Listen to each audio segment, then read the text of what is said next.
हापुड़ की विधानसभा गढ़मुक्तेश्वर इस वक्त हम मौजूद हैं। हमारे साथ व्यक्ति विशेष कार्यक्रम में आज जुड़े हुए हैं अंकुर त्यागी जी। इनसे खास बातचीत करने वाले हैं आगामी विधानसभा चुनाव को लेकर जो भाजपा के कार्य हैं वो कितना जनता के बीच पहुंचा पा रहे हैं, उनको कैसे समझा पा रहे हैं, इस सिलसिले में चर्चा करेंगे। और विपक्ष के जिस लगातार जो आक्रमण बढ़ते जा रहे हैं भाजपा के ऊपर, उसको भी लेकर चर्चा करने वाले हैं। सर, लगभग कार्यकाल आपकी पार्टी का पूरा हो चुका है जी, क्या कहेंगे आप उसके बारे में? बहुत अच्छा कार्यकाल रहा भारतीय जनता पार्टी का। 5 वर्ष में भारतीय जनता पार्टी ने माननीय योगी आदित्यनाथ जी के नेतृत्व में प्रदेश ने उम्मीद से कहीं ज़्यादा विकास का कार्य किया है। प्रदेश में चाहे वो नेशनल हाईवेज़ की बात हो, कल माननीय मोदी जी ने जेवर में एक एयरपोर्ट का उद्घाटन किया है। उत्तर प्रदेश पहला एक प्रदेश ऐसा बना जिसमें 5 अंतर्राष्ट्रीय हवाई अड्डे हमारे प्रदेश के अंदर में बने, और ये तो विशेष रूप से विश्व स्तर का एक एयरपोर्ट, इंटरनेशनल एयरपोर्ट हमारे प्रदेश को मिला है।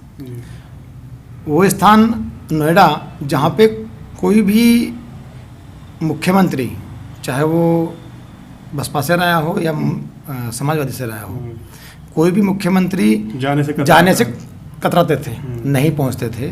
क्या बातें थी। हमारे योगी जी प्रति वर्ष एक वर्ष में 2 बार 3 बार 4 बार नोएडा पहुंच रहे हैं, विकास कर रहे हैं। हाईवेज आप ले लीजिए, आप एम्स ले लीजिए, मेडिकल सुविधाएं आप ले लीजिए, शिक्षा का स्तर आप ले लीजिए। कोविड के अंदर में हिंदुस्तान में तो खैर टॉप है ही है, भारतवर्ष के अंदर में प्रदेश नंबर 1 पे है ही है, विश्व में भी प्रदेश ने एक अलग पहचान बनाई है। और हमारे यहाँ पे जो परिवहन है उसको आप देख लें, बसों की जो व्यवस्था है वो भी बहुत अच्छी हुई है। लेकिन लगातार जो विपक्ष है, जैसे कि अखिलेश यादव है, लगातार दावा कर रहे हैं, कह रहे हैं कि शिलान्यास का शिलान्यास और उद्घाटन का उद्घाटन, जो हमारे कार्य थे, जो हमने करवाए थे, वही कार्यों का फीता कट रहा है अभी भी।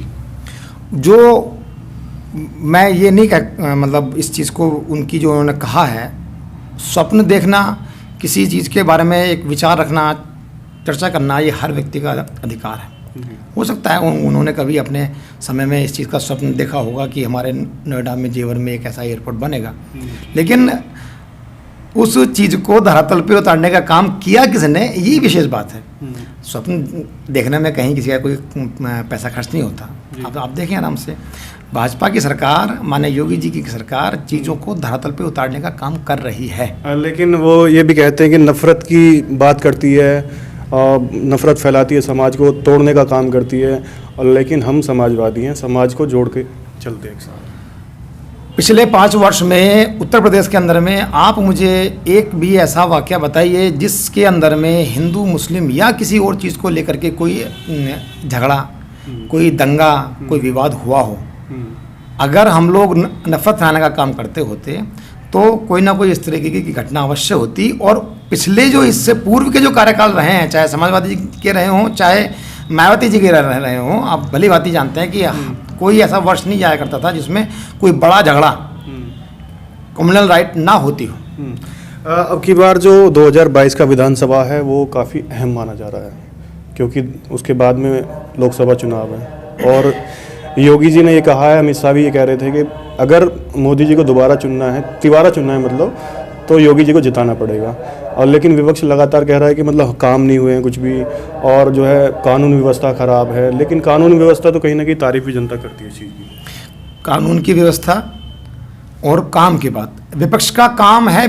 विपक्ष तो कभी भी सत्ताधारी पार्टी की बड़ाई कर ही नहीं सकता।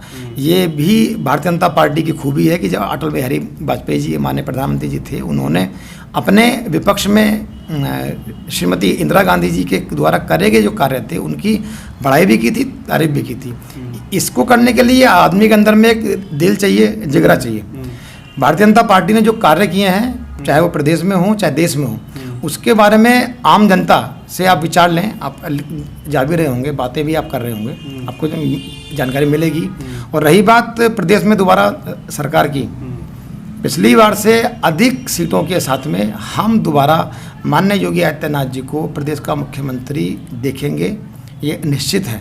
क्या अब की बार जो विधानसभा चुनाव होने वाले हैं वो विकास को लेकर होंगे या जात पात या धर्म की राजनीति होने वाली है उत्तर प्रदेश में? जैसा कि अभी देखा जा रहा है कि पिछली बार अखिलेश यादव काम बोलता अपना बता रहे थे, उनका काम नहीं बोला। अब योगी जी भी पिछले 2 महीने से कह रहे थे कि हमने विकास करा है। कहीं ना कहीं उनकी जो ज़बानी जंग है वो भी कहीं ना कहीं धार्मिक होती जा रही है एक तरीके से। वो लोग कहते थे हम लोगों ने काम करा है, विकास करा उन्होंने धरातल पे कुछ नहीं, हम लोगों ने काम ही करा है। भारतीय जनता पार्टी सिर्फ और सिर्फ विकास के नाम पर ही जाएगी। और जहाँ तक बात धर्म की है, भारतीय जनता पार्टी पहले दिन से, जिस दिन से इस संगठन का हुआ है गठन, उस दिन से लेकर के और आज तक अपने धर्म पे कायम है। राम की बात करती है तो राम के लिए जीने और मरने के लिए भी तैयार रहती है। हम लोग अपने धर्म, जिस धर्म के हम लोग मानते हैं, पूछते हैं, उस धर्म के लिए हमेशा जीने मरने के लिए तैयार हैं। बाकी के जो धर्म हैं उन धर्मों का हम बराबर सम्मान करते हैं, लेकिन सम्मान करते हैं अगर कहीं वो लोग इस चीज़ को लेकर के मतलब अराजकता फैलाएंगे, समाज में कोई गलत संदेश देना चाहेंगे, तो उसके लिए माननीय योगी जी का सीधा संदेश है कि वो व्यक्ति को बख्शा नहीं जाएगा। और आप देख भी रहे होंगे, कह रहे हैं कि पिछड़ों का इनकलाब होगा, दलितों का इनकलाब होगा, 22 में बदलाव होगा, किसानों का इनकलाब होगा, 22 में बदलाव होगा, महंगाई का वार होगा, 22 में बदलाव होगा। ऐसे स्लोगन जो समाजवादी पार्टी चला रही है कहीं ना कहीं खतरा बन सकते हैं। दलितों के लिए जितना कार्य कह देना, एक संगठन बसपा ये कहता है कि हम सिर्फ दलितों की पार्टी हैं, लेकिन दलितों के नाम पे सिर्फ राजनीति करने के अलावा बहन कुमारी मायावती जी ने आज तक दलितों के लिए किया क्या है? दलितों ने उनको मत दिया और वो मुख्यमंत्री बन गई। तो कह रहे सपा और योगी मिले हुए हैं दोनों। असल मायने उनके कहने का क्या है? असल मायने में अगर कहीं पिछड़ों का, दलितों का अगर हित करने का कार्य किया है तो भारतीय जनता पार्टी ने किया है, माननीय योगी जी ने किया है, माननीय मोदी जी ने किया है। आप देखिए दलितों को आवासीय योजना, दलितों के लिए बिजली की पंडित दीनदयाल उपाध्याय योजना, दलितों के लिए उज्ज्वला योजना। नहीं, ये तो हम देखते आ रहे हैं लगातार, हम दिल्ली भी जाते हैं और अखबारों में भी लगातार हम देखते हैं होर्डिंग और बैनरों पे तो काफ़ी काम हो रहा है भाजपा में। धरातल पे हो रहा है होर्डिंग बैनर पे अखिलेश कह रहे हैं कि होर्डिंग और अखबारों में जो काम हो रहा है, कहीं की नदी कहीं का ले आते हैं और कहीं का पुल लगा देते हैं लाके विज्ञापनों में। तो मैं यहाँ पे भारतीय जनता पार्टी के संगठन से मैं इस गढ़मुक्तेश्वर नगर मंडल का अध्यक्ष हूँ। मेरे मंडल में मैं ये दावे से कहता हूँ, ऑन रिकॉर्ड बोल रहा हूँ, मेरे मंडल के अंदर में लगभग 250 से 300 आवासीय योजनाएं आई हैं। मेरे नगर मंडल में लगभग 10,000 उज्ज्वला योजना आई हैं। मेरे मंडल के अंदर में लगभग 500 विद्युत के कनेक्शन जो पंडित दीनदयाल उपाध्याय जी के नाम से हैं वो आए हैं। 150 के आसपास मेरे मंडल में जो आयुष्मान कार्ड हैं वो आए हैं। ये तो एक मेरा गढ़मुक्तेश्वर नगर मंडल, गढ़मुक्तेश्वर विधानसभा के अंदर में 4 मंडल हैं। मैं अपने मंडल की बात कर रहा हूँ, ऐसा नहीं है, हम लोग कहते ही नहीं है, करते भी हैं। आखिर में गढ़मुक्तेश्वर विधानसभा और प्रदेश में क्या मुद्दे होने वाले हैं, क्या आप जनता से अपील करेंगे? जनता से मैं अपील यही करूँगा कि जिस रफ्तार से, जिस गति से प्रदेश और हमारी विधानसभा चल रही है, उस रफ्तार को, उस स्पीड को बनाए रखने के लिए भारतीय जनता पार्टी का पुनः सत्ता में आना और गढ़मुक्तेश्वर विधानसभा के अंदर में भारतीय जनता पार्टी का विधायक का बनना अत्यंत आवश्यक है।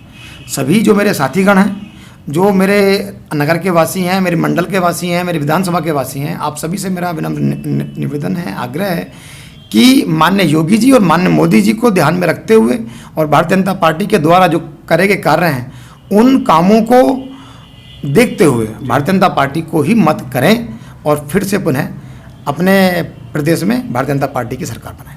तो दर्शकों, ये हमारे साथ अंकुर त्यागी जी जुड़े हुए थे गढ़मुक्तेश्वर विधानसभा से। हमसे जुड़े रहिए, आगे किसी और शख्सियत से आपको मिलाना चाहेंगे। अब के लिए धन्यवाद।